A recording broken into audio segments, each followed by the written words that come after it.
Could you imagine? Roll with the punches in this career like this was a real career defining moment. Mrs. Bagel. And I mean, can you imagine on your first day when you're trying to make a good impression with everyone, maybe trying to stay low-key a little bit, and then you set the toast on fire? It's a bit embarrassing anyway, but day one. Hiya. Shemai. Welcome to the Apprentice Community Community Welcome Podcast. to the Apprentice Community Podcast. Hello and welcome to the BBC Apprentice Community Podcast. Now this week it is National Apprenticeship Week, so we have got a very special episode for you, and today we are celebrating apprenticeships at the BBC and sharing with you just how exciting and varied they really are. We're your hosts, Toby and Emma, and we're production apprentices ourselves at the BBC, but we actually met about just over a year ago, didn't we, Emma? We did. We met very early on into our apprenticeship, only about a month in, and we did some training. And I always like this story because I felt like we were still friends. We didn't actually meet again for another year. So it was kind of like we had a bit of a Club Penguin kind of MSN membership friendship going on. And I actually found out, I saw you in December, and then you told me last week that I'm one of the only people ever to see you without facial hair, which I think is quite special. Well, you are, because the only other training that we've done was a couple of months ago, and I'd shaved my beard off, and not many people see me that week. So like a baby. So you did, but so we would always send each other voice notes and sort of talk about our apprenticeships, what we're up to, and probably steal a bit of inspiration from each other as well, which is nice. And now you're in Scotland, which is where we are today. Yes, we are here in Scotland, where I have now moved to finish my apprenticeship. So if you're doing an apprenticeship and you think, oh, I'm not sure if I want to stay where I am, you don't have to. You can get out and about across the BBC as well. And we can find out a little bit more about some of the other apprenticeship schemes that we've got to offer, because we've got our guests, Princess and Aidan, here today.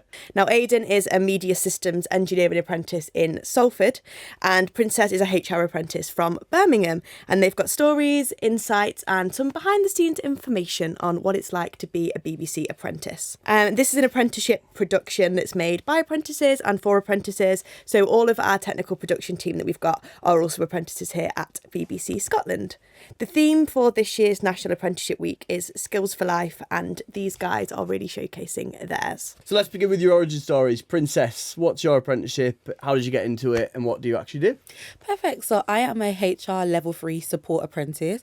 I do all things HR. I get to move around all different teams. But my origin story actually started off in like the hospitality industry, some bartending, fast food, and I even worked in a spa. But essentially, I wanted to do a role where you could earn and learn at the same time, and apprenticeship was just the perfect opportunity for me. I chose the BBC because it's a world-renowned organisation, and I feel like it's quite well known. It's a great place to get experience, a great thing to have on your CV. So that's why I chose to work here. And honestly, I'm just grateful for the opportunities it brings me, because every day is different. Today I get to be on camera away from the desk, which is always exciting. So this is why I'm doing an apprenticeship. So did you imagine it would be like this before you joined the BBC? Because obviously you're on a HR apprenticeship, but you're getting to do things like this as well. I definitely didn't think it'd be like this. Even just in my HR role in itself, I'm exposed to behind the scene things with things like Doctor Who, EastEnders. That's always exciting. Getting to just know the onboarding process, how someone even joins the BBC, a company like this. That's always exciting to do. And obviously days we get to like come do some filming, talk about what you're doing, get to be on TV. That's always the joy of it. So you're in the production world, obviously, because you work in the BBC, which is obviously such a huge production company. What type of thing do you do day to day as a HR apprentice? Because my role is a bit different, I move between different teams. So you could be maintaining the system. I could put you under Emma, make Emma your manager in systems, in onboarding. I could do your references, do a DBS check. It's just a bit different because, like I said, I literally go through every HR team in the BBC to get experience from. Would you say it sort of matched up to the expectations that you had at the start of the scheme? I definitely think it's below my expectations, because I never thought I'd be working with things to do with EastEnders. Obviously, I'm from the Birmingham office. That's more of a London thing, but I still have a part to play with it. And just even to get such knowledge, invaluable knowledge, I'd say, because it is a luxury to kind of get to see every single team, to experience every single team, to know what you like and maybe what you don't like. And it's just really good to put on your CV. So I think it's more than what I expected. And obviously HR, it's such a transferable sort of department to to learn about, because every single company needs a HR department, I suppose. So what sort of made you want to do that within the BBC? Definitely, I want to change the tune of HR. Everyone thinks it's just grievances, disciplinaries, but it's not. HR is much, much more to that. Like I said, in systems, you get a bunch of different questions a day, a lot of things that you're troubleshooting. If someone wants to change their name on the system, change their emails, change the address, it's things like that we deal with. So I'm just excited to do something in the BBC where you're actually making a difference to the BBC co-workers, if that kind of makes sense. And don't you feel like as well, it's so nice being able to work for a company that obviously everybody knows? It's like, it's like working for the NHS. Like, everybody in England knows the NHS. Everybody in England knows the BBC. That is definitely a highlight. Having the BBC on my CV, having that experience, being in the buildings, getting to see what the buildings look like, that is definitely a highlight for me. And I always feel like it's a bit of an honour when you tell people you work for the BBC and they're so intrigued by it. Every time I say I work for the BBC, someone's always shocked or has got a smile on their face or they ask me, what's it like? What? Because especially with the mailbox building, I don't know if you've seen it, the outside looks so tiny, but when you go in, it's actually like a real life TARDIS. When you go inside, it's massive, 2 floors. There's so much more to it. Outside seating, radio studios. So I am excited to work for the BBC. And as well, you say, so the BBC office in Birmingham is obviously like this big TARDIS. People seem to think that the BBC is maybe only based in London. But what they don't realise is they've got everyone here. None of us are based in London. We're all based in Birmingham. Emma, you were Stoke. I was in Stoke-on-Trent, and now I'm in Glasgow. Now you're in Glasgow. And Aidan, where are you? I'm based in Salford, Media City. Great place. Tell us a little bit about your role. So I'm on the Level 6 Broadcast and Media Systems Engineering scheme, like Emma said. And kind of what I do day to day is I work with frontline support. So essentially, if something kind of goes wrong in the studio, a piece of equipment gets broken, or get a phone call and say, help, we're on air in 10 minutes and, we need someone to fix it. So I run around with a screwdriver trying to make sure it all works just about before we all get on air and it all sounds perfect and everyone at home can see a wonderful production of breakfast or a nice bit of 5 Live on their screens. And what was it that made you want to apply for that scheme in the first place? So I've always been interested in kind of problem solving and engineering in general. I've always been interested in more kind of electronic side of things and technology. Like, I've always liked tech and like seeing the latest things coming out. So I think specifically this scheme was, to be a bit of a deep cut, but I remember back when I was in probably on my GCSEs, I was like scrolling through the news and I saw an article about the 2018 World Cup and how it was the first live production to have a 4K HDR workflow, and it was absolutely like world leading at the time, complete like breakthrough in terms of the way that they were doing things. And I remember reading about all the effort that went into it and the people that have put tons of time into making it all work and doing this for the first time for a live production. And it just kind of spoke to me about how this is like a really interesting field. Like, there's so much stuff to look at, to consider, and the fact that it makes like a real impact. Like, it changes the way that you watch certain games. Like, it really like looks different when you're watching it. And that kind of spoke to me about, I always enjoyed kind of media and that kind of thing. So being able to combine 2 of my interests really spoke to me. And when I was looking for apprenticeships in the kind of field that I was interested in, I saw this pop up and I thought I'll put an application, do my best, and luckily I managed to get through. It is like that thing of nobody has any idea how much people it takes to actually even put on a small production, never mind something as big as the ones you were talking about. Yeah. I think especially with the like rise of like YouTube and TikTok, we see these one-man bands. It's very impressive what they do. But to do something on this kind of scale with this many productions at a time, like if you think about, we've got 6 national radio stations, we've got 4 TV channels we used to be broadcasting for, 4 TV channels that like BBC 1, 2, 3, and 4, plus CBC, CBBS. Like, there's tons of stuff to be doing, and we need a massive team to be able to coordinate all that and make sure it all works. So Aidan, did you do this type of thing straight from school, or did you have any experience beforehand? No experience really. I kind of came straight from school, straight from A-levels, applied for this instead of university, and it's been great. Yeah, because I guess all the schemes that we're all on entry-level schemes, which means that no experience is actually required to get a foot in the door, I suppose. Did you imagine it'd be like this before you joined? Not really, to be honest. I didn't expect the amount of stuff that I was going to be working on. Like, I didn't realise how much stuff there is that happens, especially in Salford. Like, I think in everyone's head, there's a lot of stuff that happens in London, and it's all kind of based there. But in Salford, you've got things like Match of the Day, you've got Breakfast, you've got the news at 1 now, you've got all of 5 Live. Like, there's tons of stuff that goes on there, and there's lots of exciting things to be working on. So obviously we mentioned at the start that this week's National Apprenticeship Week theme is skills for life. So on that, Princess, what is a skill that you feel like you've developed like throughout your apprenticeship that has genuinely changed how you work and how you think? Ooh, A skill I'd say I definitely worked on is my attention to detail. Working in HR, the lot of data that we do is confidential, definitely can't be shared to the wrong person. So even simple things like sending an email, you have to make sure, did you tick confidential? Is it going to the right person? You'd hate to cause a data breach. Things like in systems, if I was to accidentally make Aidan your manager, he would have access to all your private documents, all private things. So I think it's important that I don't do that and don't cause that breach. That would help. So I definitely think it's helped me work on my attention to detail. It's the mini things, it's the little things that make the day flow easier, things like that. Just going over, checking your work. Something that someone might call tedious is actually saving the company from a huge breach, or just things that it's just going to make the day longer that you wouldn't really want to happen. Perfect. And Aidan, same question for you. What is a skill that you feel like you've developed and it's changed how you work, how you think? You might have even changed how you just go about your everyday life. I think for me, it has to be communication. I think the amount of people I speak to for my job, like I'm answering phone calls all the time. I'm going to places to meet like people I've never seen before. And just being able to talk to them to make sure that I can get across what they need to know and, not overwhelm them with information, but also make sure that they've got the things they need to know for when they're doing their job. I think I've also kind of taken that into other parts of my life as well, being able to know what people need to know and assess the situation and read the room as to okay, maybe I don't need to tell you all this right now. Maybe I can give it a couple of minutes and it all sink in. I think that's really been useful for me in my professional development. Yeah, I think communication is massive. Working in radio, working in production, I think communication is the most important thing. Yeah. Because wouldn't you say as well, the amount of instances where you've got to go out and speak to members of the public, I suppose, you've got to have them key communication skills. If you're uncomfortable speaking to people in the public, I guess, you're going to make them feel uncomfortable and you're not going to get the type of content that you want, I suppose. Yeah.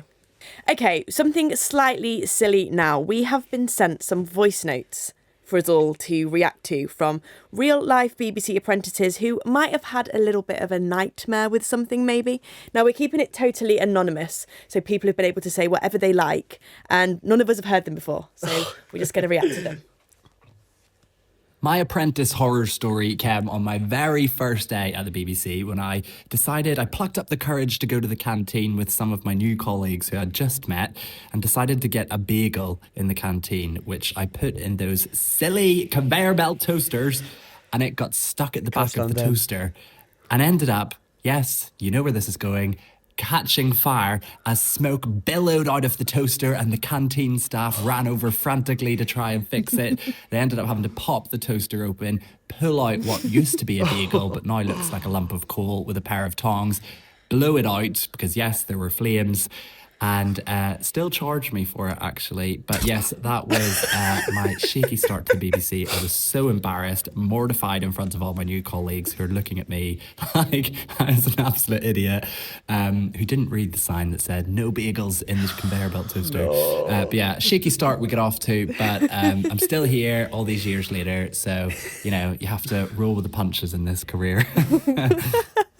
Could you imagine roll with the punches in this career like this was a real career-defining moment with this bagel? And I mean, can you imagine on your first day when you're trying to make a good impression with everyone, maybe trying to stay low-key a little bit, and then you set the toast on fire? It's a bit embarrassing anyway, but day one, I kind of did something similar. I put some butter in the microwave at work to melt it a little bit, but I'd actually left some of the paper from the packaging on there. Didn't realise. I opened the door and there was a bit of smoke coming out of it. It wasn't that bad, but I was like, oh my goodness. Right, let's listen to the next one. Let's go to another one.